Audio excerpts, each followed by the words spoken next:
ভাই একটা ফোন আইছে। কার ভাই? মানে ওই কথা কো বলে দিস না। কে সে? শুনি।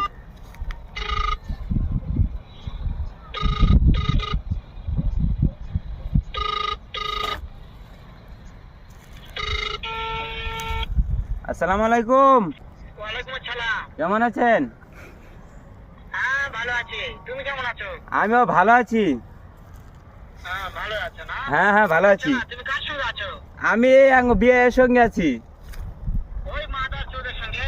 হ্যাঁ। মাদার চোদ তো এতই হারামজাদা। ওই কোন শালা রে আমার গাল বারে? কোন শালা? মাগিল দিছে, এতই মাগিল দিছে। না না আমাকে নিছে না। হারামজাদার আমি সামনে পাইলে একটা এমন একটা চটকানি মারবো, শালা মাদার চোদ। কোন শালা তোমার রে? কথা- কোন শালা? তোমার কথা শুনতেছে। আন নকে আমার বুকলান। মাদার চোদ ওই জায়গা আছে নাকি? হ্যাঁ তোমার কথা শুনতেছে। শুনতেছে? আন শালা রে, আন। মাদার চোদের বেটাকে শুনে শুনে আমি বেশি বলবো। একবার শালা শহরের বাচ্চা তোকে আমি খাইয়া বলাবো।